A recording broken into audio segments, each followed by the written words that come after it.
Assalamualaikum warahmatullahi wabarakatuh. Alhamdulillahi rabbil alamin.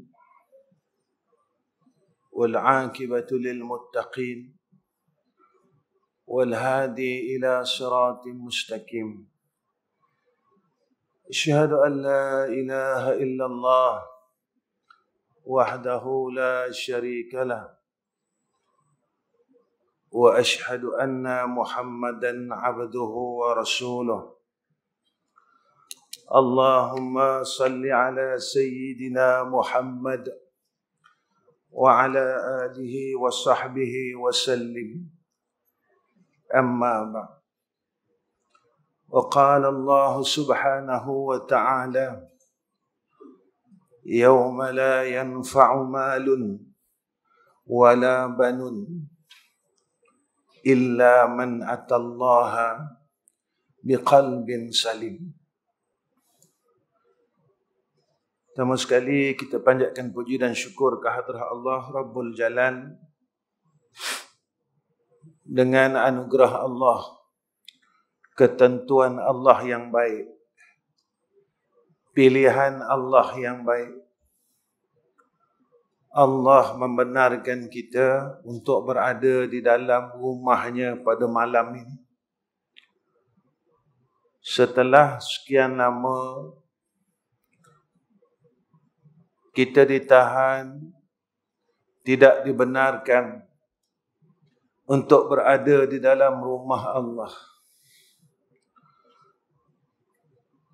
Mungkin pada pandangan kita ia disebabkan pandemik COVID-19. Tetapi kita tidak tahu apa pada sisi Allah. Apakah ia satu kehinaan pada seorang hamba itu yang dimamnukkan, yang dihalang untuk berada di dalam rumah-rumahnya. Begitulah pandangan kita. Salat yang kita lakukan secara berjarak, pada pandangan kita ia disebabkan pandemik COVID-19. Kita tidak tahu apa pada sisi Allah Subhanahu wa Ta'ala. Kenapa ia menjarak-jarakkan kita? Kerana segala yang berlaku itu adalah di dalam takdir dan ilmunya. Rabbana ma khalaqta hadza batila subhanaka faqina azaban nar. Setiap perkara yang berlaku bukan saja-saja ia berlaku, tetapi ia ada perkara tarbiyah daripada Allah, satu ilmu yang perlu kita ambil. Apabila manusia mula hilang kasih itu, di dalam hati-hati masyarakat mempunyai jarak yang jauh di antara sesama Islam itu, keadaan nafsi-nafsi, melebihkan diri daripada Allah dan Rasul, melebihkan diri itu daripada segala perkaranya. Tidak seperti mana masyarakat dahulu. Mereka melebihkan ummati seperti mana yang dididik oleh Sayyidina Rasulina Muhammad sallallahu alaihi wasallam. Walaupun kita sering berjamaah, berada di dalam tubuh-tubuh yang rapat, ditarbiyah dan disuruh oleh Allah merapatkan kaki-kaki dan bahu ketika salat berjamaah. Tetapi pada hakikatnya, hati kita telah mula pecah sedikit demi sedikit. Walaupun tubuh kita bertemu, tetapi hati kita berpecah. Hati kita tidak bertaut seperti mana tubuh-tubuh yang bertaut di dalam saf-saf salat. maka Allah Subhanahu wa taala menunjukkan kepada kita mungkin melalui pandemik COVID-19 ini, apabila hati manusia itu mula kabur dan kotor. Kerana ulama mengiktibarkan hati ini seumpama seperti mana sebuah cermin. Jika cermin ini bersih, maka dia akan melihat hakikat perkara yang berada di dalam cermin itu. Tetapi apabila cermin ini kotor, perkara apa yang mengotorkan kita? Iaitu dosa dan maksiat. Perkara kemurkaan daripada Allah Subhanahu wa taala. Ketika itulah kita mula samar-samar untuk memandang kepada perkara yang sebenar. Dan ketika cermin itu mula ditutup oleh Allah, apabila ia kotor dan terus kotor, langsung ia akan terus ditutup oleh Allah Subhanahu wa taala. Setiap manusia mempunyai hati, tetapi hati tidak berfungsi. Tubuhnya berfungsi, telinganya berfungsi, kakinya berfungsi, tetapi hatinya semakin rosak, semakin rosak, semakin rosak, semakin rosak. Ketika ia semakin rosak, kebaikan yang ia buat tidak memberi faedah atas dirinya. Amal yang dia buat tidak memberi manfaat untuk dirinya, tidak menjadi bekal. Seolah-olah seseorang yang membina sebuah rumah, siap selesai rumah itu, lalu dirobohkan rumah. Lalu dia buat balik rumah. Dia buat lagi dengan kos yang mahal, dengan mujahadah yang teruk. Selepas daripada itu dirobohkan semula.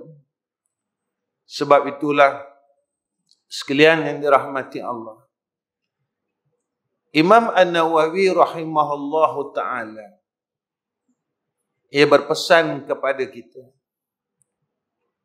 orang yang mula hatinya dibersihkan oleh Allah, dirinya mula dibersihkan oleh Allah Subhanahu wa ta'ala, berlaku beberapa perkara kepadanya. Yang pertamanya, hatinya sentiasa merasakan bersama-sama dengan Allah Subhanahu wa ta'ala. Hatinya sentiasa menghadirkan Allah di dalam semua perkara. Kenapa kita perlu menghadirkan Allah dalam semua perkara? Jika kita mengajar, kita hadirkan Allah di dalam hati kita. Ketika itu, kita melaksanakan perkara yang dituntut oleh Allah Subhanahu wa ta'ala, tidak kerana yang lain selain Allah. Orang yang belajar, apabila ia sentiasa tidak melupakan Allah, pada ketika itu dia tidak lari daripada maqasid akan ilmu itu sendiri. Kenapa aku mengaji? Supaya aku dapat hampir dengan Allah Subhanahu wa ta'ala. Ketika kita beramal, pada ketika itu kita tidak melupakan Allah, sentiasa menghadirkan Allah di dalam hati kita. Maka kita tahu apa yang kita buat. Kenapa aku perlu buat? Kenapa aku perlu salat? Kenapa aku perlu zikir? Kenapa aku perlu beribadah kepada Allah? Kenapa aku perlu sujud dengan Allah Subhanahu wa ta'ala? Apakah disebabkan kewajipan? Jika tidak diwajibkan oleh Allah, apakah Allah itu tidak layak untuk kita letakkan pengabdian kepadanya? Maka di sinilah perlunya kita sentiasa menghadirkan rasa ma'iyah, rasa bersama Allah dalam semua hal. Bila hati kita rasa bersama Allah, sentiasa kita menjaga penjagaan yang kita bersama Allah. Bagaimana tuan-tuan kita nak meletakkan ma'iyah ini, rasa bersama Allah, Allah sentiasa ada bersama kita. Jika dalam amalan, pada ketika itu kita sentiasa berpegang, beriktikad, Allah sentiasa memandang setiap amalan itu. Apa yang kita buat ketika kita bersama, merasakan ma'iyah ini tadi. Rasa bersama Allah dalam perbuatan kita, pada ketika itu kita sentiasa dipandang oleh Allah. Maka kita mula takut nak melakukan perkara yang tidak diradai oleh Allah. Dalam perkataan, kita sentiasa berpegang dan beriktikad bahawa Allah mendengar setiap kalam yang keluar daripada lisanku. Ketika itu, kita menjaga perkataan kita daripada perkara yang tidak diradai oleh Allah. Dalam semua hal. Begitu juga iktikad, amalan. Bila kita sentiasa berpegang, meletakkan, merasakan akan sentiasa bersama Allah, ketika ini tuan-tuan, ilmu usul yang kita mengaji ini dapat kita amalkan. Kita bukan sekadar tahu wujudnya Allah, bukan sekadar tahu kidamnya Allah, bukan sekadar tahu baqa'nya Allah. Tahu sahaja tidak melepasi akan kesyirikan. Tetapi kena beramal dengan wujudnya Allah itu. Kena beramal dengan sifat iradah Allah. Kalau kita mengaji sifat 20, wujud itu nafsiyah dan adanya sifat salbiyah. Bagaimana kita nak beramal dengan sifat salbiyah? Orang yang mengaji usul bukan diletakkan pada ilmu usul sahaja, yang mana Allah itu bersifat dengan sifat salbiyah. Jika ditanya apa sifat salbiyah, iaitu satu sifat yang menafikan barang yang tidak layak pada Allah. Apakah di dalam i'tiqad kita, dalam amalan kita, kita telah menafikan perkara itu? Kita telah beramal dengan salbiyah itu. Dengan sifat salbiyah itu ada tak dalam amalan kita, dalam i'tiqad kita, dalam perilaku kita, yang mana kita berpegang sungguh dengan sifat 20 itu, yang kita bincangkan terbahagi 4, nafsiyah, salbiyah, ma'ani, ma'nawiyah, dan 20 dipecah lagi kepada istighna dan iftiqar.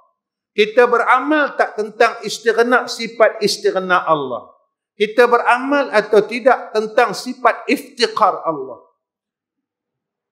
Tapi kalau ia sekadar ilmu atas kita, kita tahu Allah wujud, tetapi kita tak merasakan kewujudan Allah. Kita tahu Allah kuasa, tapi kita masih meletakkan selain Allah memberi mudarat dan manfaat. Kita tahu Allah bersifat dengan kudrah dan iradah. Inilah kadang-kala ilmu sekadar ilmu.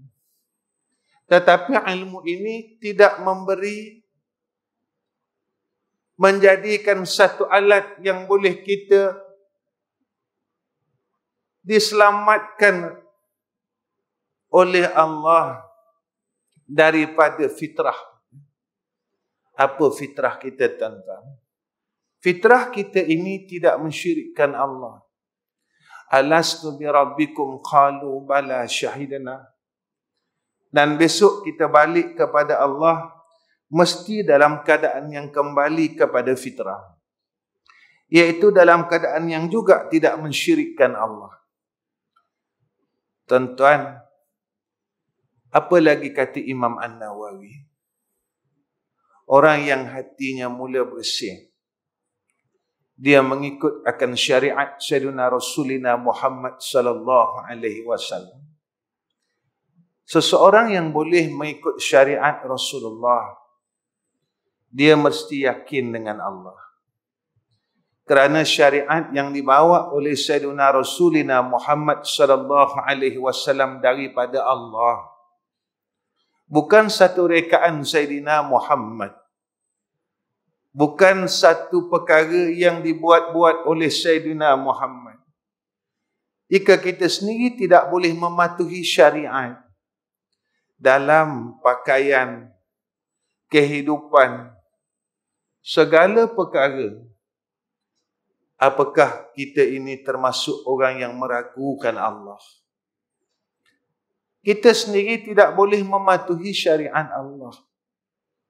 Kita tak dapat duduk di dalam Islam itu secara keseluruhannya seperti perintah Allah. Udkhulu fis silmi kaffah. Masuklah ke dalam Islam itu keseluruhan.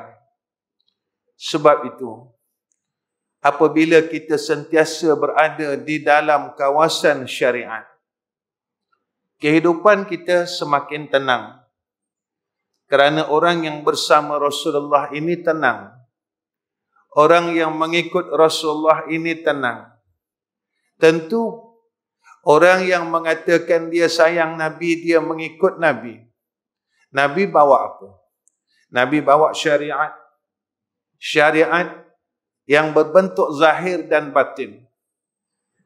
Bukan sekadar syariat zahirnya, salatnya sahaja. Nabi suruh kita jaga hati kita daripada perasaan hasad, dengki, kibir dan sebagainya. Ini perintah dalam amalan batiniah. Bukan sekadar puasa. Tuan-tuan, tak lama lagi kita nak puasa dah. Sekejap aja zaman. Masa ini terlalu cepat.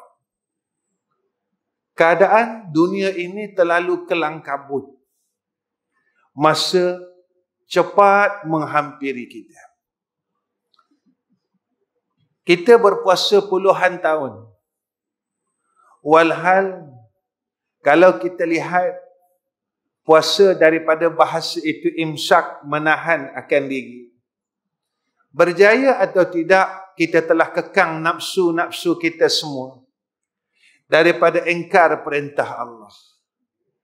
Berjaya atau tidak, kita menahan nafsu-nafsu kita semua yang tidak mahu balik kepada Allah.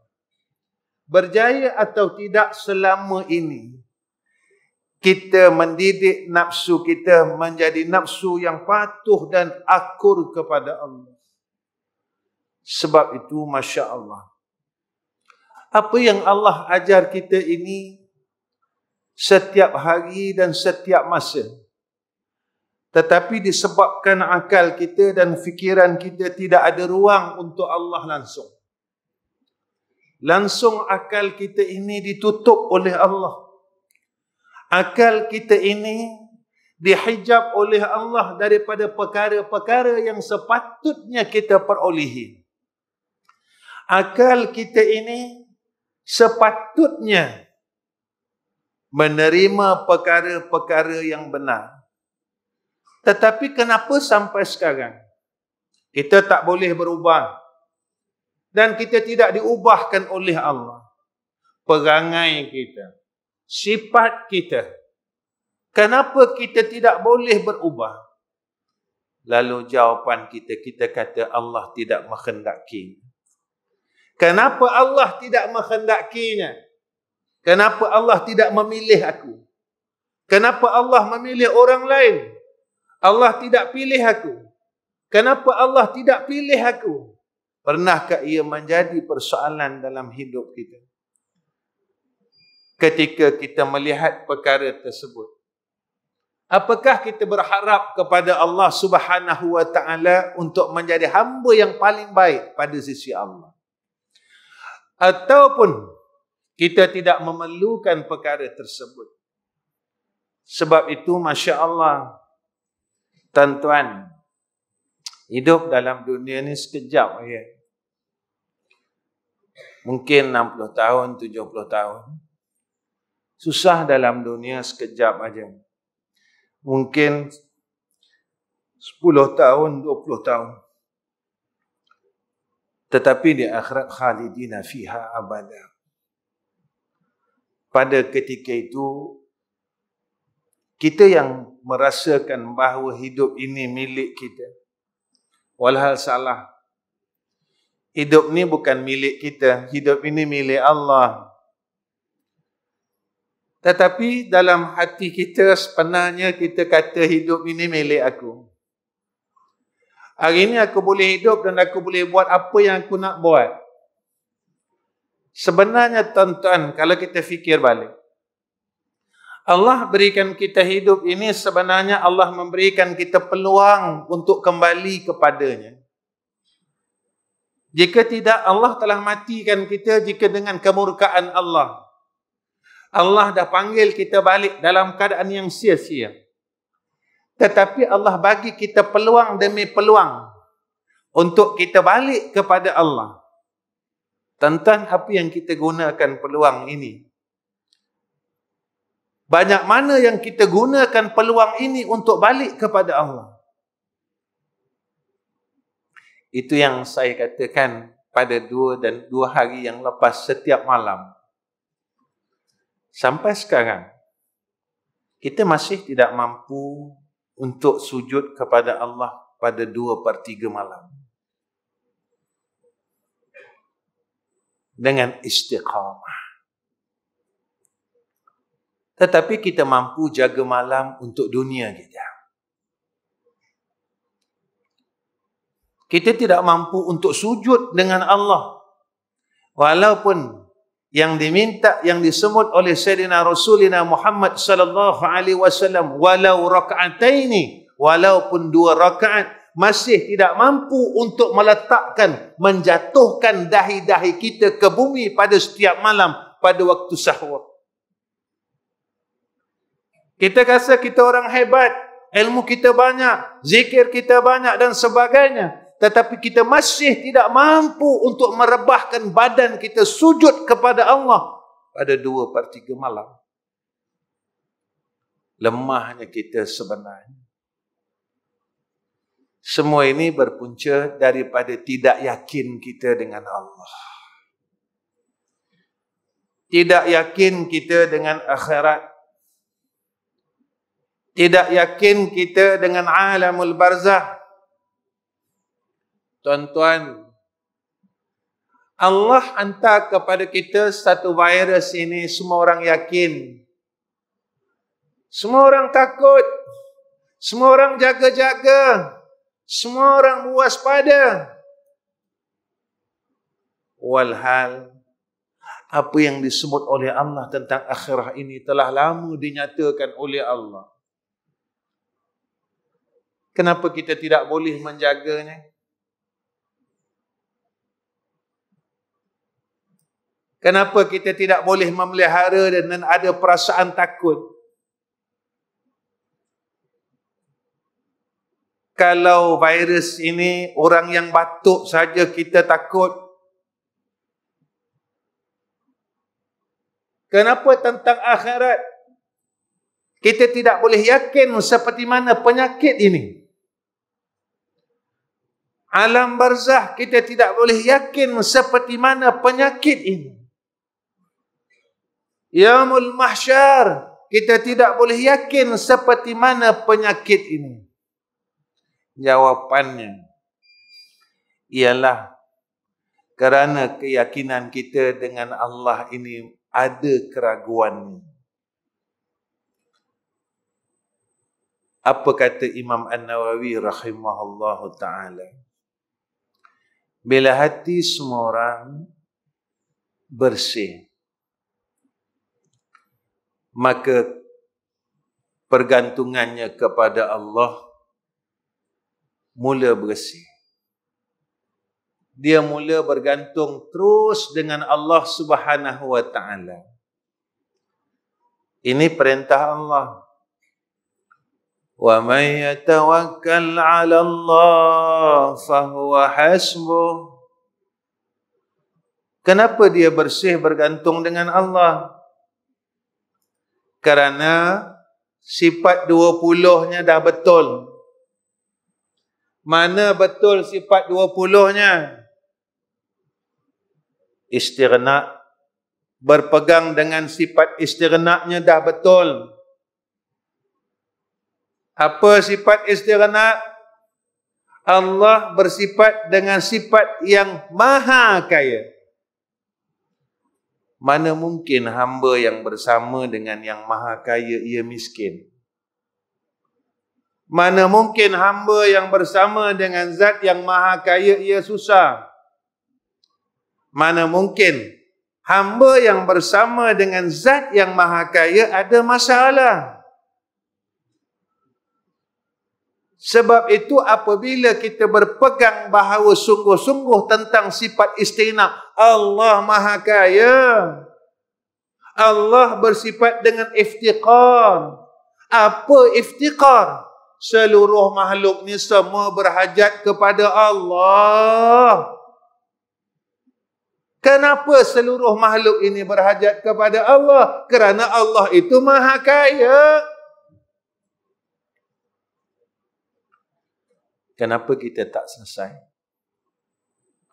Sebab hati kita ragu yang Allah maha kaya.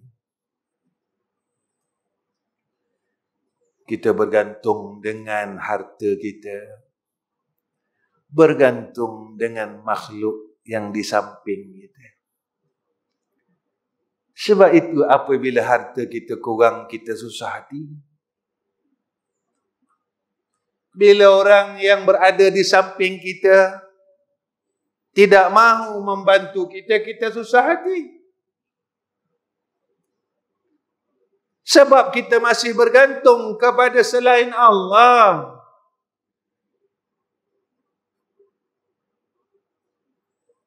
Harta tak salah. Tapi jangan jadikan berhala dalam diri-diri kita. Orang tak salah. Tapi jangan jadi orang ini berhala-berhala di dalam diri kita.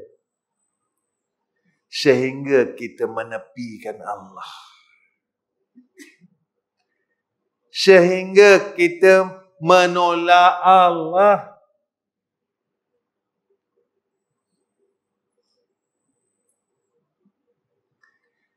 Sebab itu bila susah kita cari Allah. Bila kita senang, kita tolak Allah. Bila kita bersama dengan orang yang hebat, kita tolak Allah.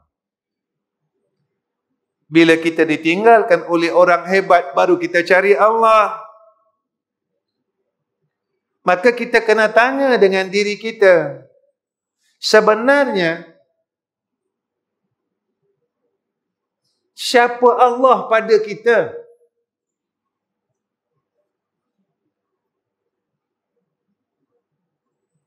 Kita beriktikad dan berpegang Allah ini sebenarnya siapa pada kita? Ketika kita ada kemampuan, kita tak nak pakai Allah. Ketika kita di luar kemampuan, ketika itu barulah kita nak minta dengan Allah.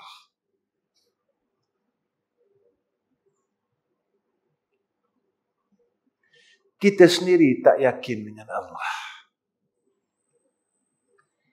Kita lebih yakin dengan diri kita. Kita lebih yakin dengan harta kita. Kita lebih yakin dengan kemampuan kita. Daripada kita yakin dengan Allah. Sebab itu tuan-tuan, ulama-ulama dulu, mereka suruh kita ni tadi, kumpul surah Ikhlas. Jadi bekal. Satu, mudah-mudahan kita banyak baca surah Ikhlas. Kita kuat tauhid. Hari-hari baca Qul huwallahu ahad. Qul huwallahu ahad. Qul huwallahu ahad. Esok Esa Allah. Nanti bila balik ditanya oleh malaikat, Allah. Boleh jawab. Sebab dalam dunia ini kita tak ragu dengan Allah. Maka besok di alam barzah bila ditanya kita mula ragu, siapa Tuhan aku? Sebab masa hidup aku letakkan dunia ini sebagai Tuhan, harta sebagai Tuhan, diriku sebagai Tuhan, manusia sebagai Tuhan. Lalu kita ragu. Ketika kita ragu, kita tak tahu nak sebut mana satu Tuhan kita. Tapi kalau kita tak ragu, kita terus dapat menyebut Allahu Rabbi. Allah lah Tuhan aku. Senang aku dengan dia. Susah pun aku tak lupa dia. Masa sihat, aku tak lupa Allah. Macam mana masa sihat tak lupa Allah. Aku mampu sujud lagi. Aku tak guna sihat aku sepenuhnya untuk cari dunia, cari duit siang malam, pagi petang. Sebab aku tahu yang memberikan segala usaha ini Allah. Tuan-tuan, apakah orang yang mempunyai kaki itu wajib boleh berjalan? Tidak. Ada orang yang mempunyai dua kaki, dia tak boleh berjalan. Duduk atas kursi roda. Apakah orang yang mempunyai kaki yang boleh berjalan dikurniakan manfaat agama? Tidak. Berapa ramai orang yang mempunyai kaki tetapi kakinya tidak dibawa jalan ke masjid-masjid. Tetapi kaki-kaki mereka ini dibawa kepada selain daripada tempat keredaan Allah Subhanahu wa taala. Tapi kita berpendapat begitu. Bila aku ada kaki, aku boleh pergi masjid. Belum tentu. Bila aku ada duit, aku boleh infak, aku boleh sedekah. Belum tentu. Aku ada mata, aku boleh baca Quran. Belum tentu. Aku ada lisan, ada kalam, ada lidah. Aku boleh menyebut Allah. Belum tentu.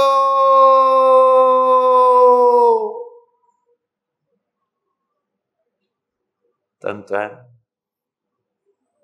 hari ini berapa banyak kita sebut nama Allah?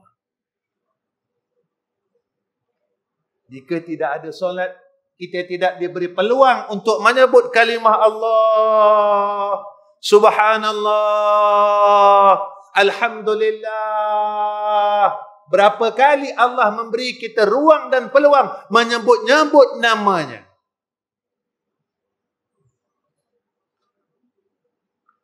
Saya tengok diri saya, tuan-tuan tengok diri tuan-tuan. Hari ini berapa kali Allah bagi kita ruang sebut nama dia? Ada 1,000, 2,000, 3,000 kali, 5,000 kali. Umur kita 50 lebih, 60 lebih, bila-bila nak mati. Allah bagi kita lidah, tapi Allah tak bagi kita peluang untuk sebut nama dia. Ada orang yang satu hari diharamkan langsung untuk menyebut asma. Ada orang yang satu hari diharamkan terus menyebut akan nama kekasihnya, Sayyidina Rasulina Muhammad sallallahu alaihi wasallam. Ini jaga-jaga tuan-tuan. Saya jaga-jaga, khususnya saya. Saya selalu cakap dengan tuan-tuan setiap kali dalam kuliah, sebenarnya saya kata diri saya sendiri. Saya ingatkan diri saya. Sebab kita tak tahu bila kita balik bertemu dengan Allah. Badan kita semakin rasa lemah dan uzur. Pendengaran kita mula merasa kurang. Pandangan kita mula kabur. Ingatan kita mula tenggelam timbul. Sebenarnya itulah tanda yang Allah mula nak panggil kita. Zaman kita muda, kita hebat. Badan kita tak lemah. Mata kita nampak. Telinga kita kuat mendengar. Kaki kita kuat. Tangan kita kuat. Tapi saat ini, tangan kita mula lemah. Kadang-kala kita nak membuka penutup air ni, kita minta pertolongan anak dan cucu kita. Di situ kita lihat, ya Allah, apakah sudah dekat dan hampir masanya kau nak panggil aku? Kaki kita mula lembik ketika itu. Lutut kita mula tidak kuat. Tetapi tanda-tanda ini Allah berikan kepada kita, langsung kita tidak menjadikan suatu ilmu untuk kita bersiap bertemu dengan Allah. Sebab itulah, apabila hati ini mula kotor, hikmah tuan-tuan. Hati ini diletakkan di tengah-tengah tubuh. Tak di bawah, tak di atas. Dia duduk tengah-tengah.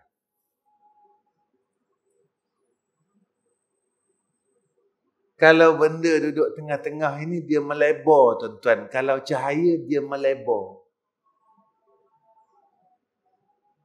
Dia tak duduk bawah. Dia tak duduk di atas. Hebat ciptaan Allah.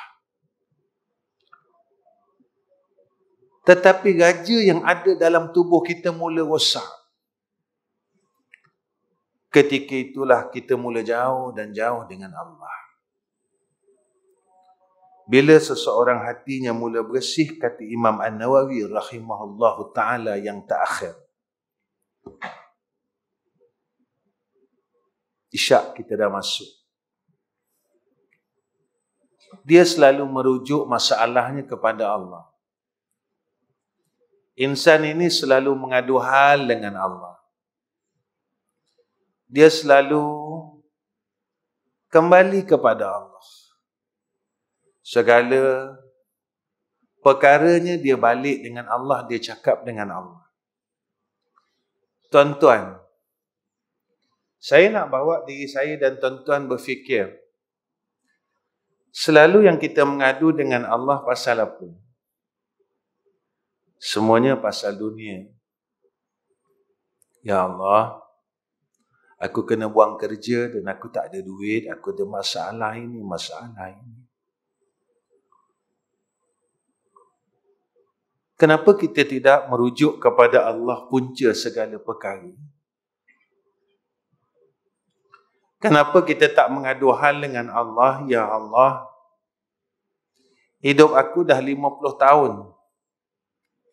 Tetapi aku masih jauh dengan Engkau, Ya Allah. Ya Allah, hidup aku dah 60 tahun. Tapi aku tak merasakan kemanisan aku bersama dengan Engkau, Ya Allah. Ya Allah, hidup aku dah hampir kepada penghujungnya. Tapi aku tak merasakan kelazatan tatkala aku sebut nama Engkau, Ya Allah. Ya Allah, umur aku telah 70 tahun. Tetapi aku tak merasakan apa-apa hubungan, kontak langsung di dalam hatiku tatkala aku sebut nama-Mu, Ya Allah. Pernah tak kita mengadu hal itu dengan Allah? Pernah tak kita bercakap dengan Allah perkara itu? Pernah tak kita mengadu hal perkara itu dengan Allah? Ya Allah, aku telah salat 40 tahun. Tetapi aku tak pernah rasakan apa-apa dengan solat ini, Ya Allah. Aku telah puasa 40 tahun. Aku tak pernah rasakan apa-apa dengan puasa ini, Ya Allah. Ya Allah, aku sebut nama Engkau, Ya Allah, hampir 50 tahun. Tapi aku tak merasakan apa-apa langsung, Ya Allah. Dengan menyebut akan asma-Mu yang maha agung, yang maha mulia, Ya Allah. Dalam hatiku tidak merasa kontak langsung, debaran langsung, perasaan kecut langsung perasaan merasakan aku menyebut akan nama-namamu ya Arhamar Rahimin. Yang kita mengadu dengan Allah, ya Allah, aku tak ada duit. Ya Allah, aku susah. Ya Allah, aku ini, dunia aku macam ni, dunia aku macam ni. Tetapi perkara hakikat yang sebenarnya, yang hilang dalam diri kita, kita tak peduli. Tuan-tuan yang dirahmati Allah, tatkala kita berada di dalam tempat yang demikian, saya seru diri saya dan tuan-tuan, waktu yang kita ada dan peluang yang kita ada pada hari ini sebenarnya adalah kurnia Allah. Janganlah saya dan tuan-tuan sia-siakan anugerah ini. Bila Allah mula sayang kita, Allah akan bimbing kita supaya kita kembali kepada fitrah. Percayalah, keluasan rahmat Allah itu terdahulu datang dari kemurkaannya. Kita memang silap. Tetapi bila kita sedar daripada silap dan kita kembali kepadanya, maka kita akan disambut oleh Allah Subhanahu wa Ta'ala, marhaban, marhaban, ahlan wa sahlan. Ketika kita mula balik kepada Allah, tuan-tuan, ketika itulah kita akan dapat perkara-perkara yang disebutkan oleh Allah dalam Al-Quran. Kalau orang beriman macam ni, bila dia sebut nama Allah, dia akan merasakan, dia kurniakan rasa wajilat itu. Sebab itu tuan-tuan, saya selalu bawa diri saya, kenapa tak rasa apa-apa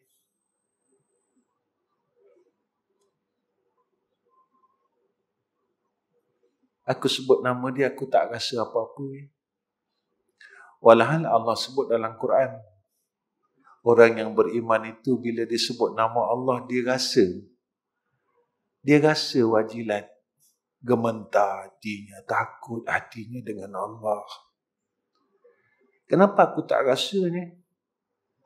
Pernah tak kita mengadu dengan Allah, ya Allah, kerasnya hati aku ni. Ya Allah, kerasnya hati aku ni, ya Allah. Ya Allah, kerasnya hati aku ini, ya Allah. Sampai nama Engkau sendiri tidak mampu untuk menembus akan kekerasan hati ini. Sehingga kan nama Allah itu sendiri tidak mampu menembus, melembutkan hati kita yang keras ini. Kalau dalam hidup ini, nama Allah yang Maha Agung itu tidak boleh melembutkan hati-hati kita, bagaimanakah keadaan kita di yaumul akhirah?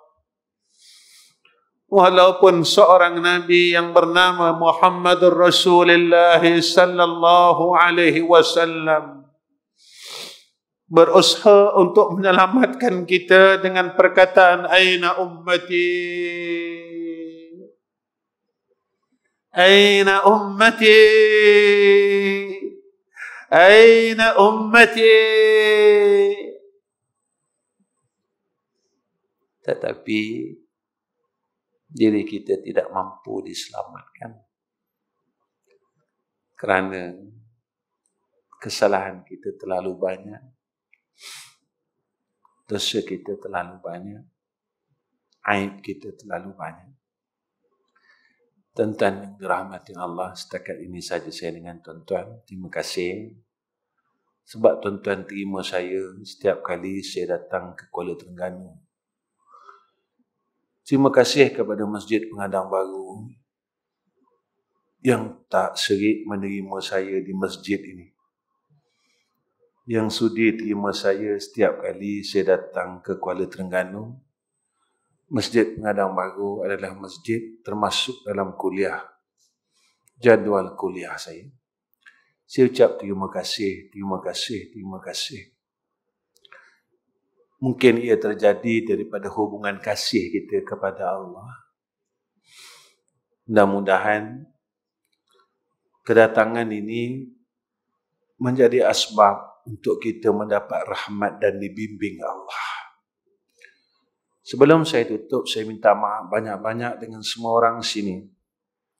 Saya bukan orang baik, saya orang jahat, tuan-tuan. Tuan-tuan lebih baik daripada saya.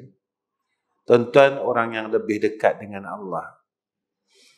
Mudah-mudahan kedatangan saya dapat keberkatan semua orang yang hadir pada malam ini sehingga saya jadi orang yang dekat dengan Allah. Semoga menjadi asbab saya dapat menjadi orang yang Allah sayang dengan berkat kasih sayang yang Allah telah berikan kepada tuan-tuan. Jadi doakan kami pada akhir kuliah saya. Terima kasih kepada Masjid Pengadang Baru yang selalu menyediakan tabung untuk madrasah. Dan tolong doakan kami kerana madrasah kami sedang membina tempat muslimat dan sekarang alhamdulillah dinding telah mula naik di bahagian belakang dan tepi. Jadi kalau orang tanya saya berapa sumbangan yang telah ada, saya sendiri tak boleh nak jawab yang terimpun. Sebab dana yang kita himpun kita pun tak tahu dan orang yang bagi duit pun tak cakap apa-apa. Jadi kita tak tahu. Cuma jika madrasah ada dana, kita bayar begitu. Dan saya yakin dengan Allah. Jika mana kita ini tidak melupakan Allah, Allah sentiasa tidak akan melupakan kita. Jadi jamaah madrasah bertanya dengan saya ketika saya mula nak buat benda ni. Tempat muslimat ini dia tanya. Dia kata, Abi ada ke duit dana untuk buat tempat muslimat? Saya kata saya tak ada duit. Tetapi saya nak buat. Ketika hari kontraktor datang untuk tengok projek tersebut, saya tanya dengan kontraktor, berapa perlu saya bayar? Dia kata kami buat dulu, nanti ustaz ada duit, ustaz bagilah. Allahul Musta'an. Allah tak pernah zalim kita. Dan saya tetap yakin dengan Allah Subhanahu wa ta'ala. Saya tetap yakin dengan Allah. Itu kadang-kadang bila kita tengok perkara yang berlaku, jatuh air mata kita, tuan-tuan. Allah ni sayang sangat dengan kita. Sayang dengan kita. Tapi kita seorang hamba seolah-olah kita tak nampak kasih sayang Allah. Walaupun kita ni malas, nak sujud malam malas, nak zikir malas, Allah tak tinggalkan kita. Bila kita lihat kasih sayang Allah, kita lemah, tuan-tuan. Tubuh kita jadi lemah, tuan-tuan. Walaupun aku macam ni, kau sayang lagi. Kau tak tinggal lagi. Itulah, tuan-tuan. Saya tak minta harta tuan-tuan malam ni. Tapi saya minta doa. Tuan-tuan tolong doakan kami. Kalau tuan-tuan nak serta kami, ahlan wa sahlan. Tapi yang penting, tuan-tuan tolong doakan kami. Semoga Allah sentiasa kasihkan kami dan tak tinggalkan kami. Saya minta itu. Jadi tuan-tuan, setakat ini pertemuan saya dengan tuan-tuan. Wa akhirul kalam. Assalamualaikum warahmatullahi wabarakatuh. A'udzu billahi minasyaitonir rajim. Bismillahirrahmanirrahim. Alhamdulillahi rabbil alamin. Wassalatu wassalamu ala asyrafil anbiya'i wal mursalin wa ala alihi wa sahbihi ajma'in. Ya Allah, Ya Rahman, Ya Rahim. Pertama sekali, kami berterima kasih dengan Engkau, Ya Allah. Kerana Engkau telah membuka akan pintu-pintu rumah-Mu untuk kami, Ya Allah. Kau telah memberikan keizinan untuk kami duduk di dalam rumah-rumah-Mu semula, Ya Arhamar Rahimin. Sebelum ini kami hanya melihat akan kubah-kubah rumah-Mu, Ya Allah. Kami hanya dapat melihat daripada luar akan rumah-rumah-Mu, Ya Arhamar Rahimin. Masjid yang kami sayang. Hari ini, saat ini, Kau izinkan kami berada di dalam masjid-Mu, Ya Allah. Terima kasih. Ya Allah, jangan lagi Engkau tarik nikmat ini atas kami. Janganlah Engkau tarik lagi nikmat ini atas kami, Ya Allah. Dan Kau kekalkan akan anugerah ini semuanya atas kami, Ya Arhamar Rahimin. Ya Allah, Ya Rahman, Ya Rahim. Jadikan kami di antara orang yang seperti mana yang dijanjikan oleh Sayyidina Rasulina Muhammad sallallahu alaihi wasallam. Yauma la zilla illa zilluh, Ya Allah. Kami orang yang mendapat naungan aras-Mu, Ya Allah, di yaumul mahsyar. Dalam golongan orang yang hatinya sentiasa kasih dan mencintai rumah-Mu, Ya Arhamar Rahimin. Ya Allah, kami tidak tahu bilakah masanya kami nak jumpa Engkau, Ya Allah. Bimbinglah kami, Ya Allah. Pimpinlah kami, Ya Allah. Jangan Kau sesatkan kami semula, Ya Allah. Seperti mana kami telah sesat pada zaman muda kami, Ya Arhamar Rahimin. Kami telah jauh sesat di zaman awal kehidupan kami, Ya Allah. Dengan sifat kasih-Mu dan sayang-Mu atas kami. Saat hujung-hujung umur kami, Kau ambil kami, Ya Allah. Kau bimbing kami semula, Ya Arhamar Rahimin. Terima kasih, Ya Allah. Terima kasih, Ya Allah. Terima kasih, Ya Allah. Ya Allah, jadikan sekalian jamaah yang hadir pada malam ini, jika mana mereka ini sakit, Kau sihatkan mereka, Ya Allah. Jika mana mereka ini mempunyai masalah, Kau angkatkan masalah mereka dan Kau selesaikan masalah mereka, Ya Allah. Sehingga hati mereka dapat tenang dengan perkara yang telah Kau janjikan, Ya Arhamar Rahimin. Mudah-mudahan dengan ketenangan itu, Ya Allah, kami dapat bersama dengan Engkau dalam keadaan yang tenang dan tidak keluh kesah memikirkan hal yang merisaukan kami, Ya Allah. Ya Allah, angkatkanlah penyakit ini atas kami dan keluarga kami dan peliharalah kami, Ya Allah. Ya Allah, Ramadan nak datang, Ya Allah. Ramadan nak tiba, Ya Allah. Sampaikan umur kami kepada bulan Ramadan yang kami tunggu-tunggu, Ya Arhamar Rahimin. Sampaikanlah umur kami kepada bulan Ramadan yang kami nanti-nantikan, Ya Allah. Tahun lepas kebanyakan kami tidak boleh berada dalam bulan itu seperti mana yang kami lalui sebelumnya, Ya Allah. Salat tarawih dan sebagainya. Kami tak tahu apa yang ada dalam ilmu-Mu, Ya Allah. Ya Allah, Engkau yang memberi dan Engkau boleh menarik semula segala perkara ini, Ya Arhamar Rahimin. Istajib du'ana وتقبل دعاءنا يا أرحم الراحمين. صلى الله على سيدنا محمد وعلى آله وصحبه وسلم. والحمد لله رب العالمين.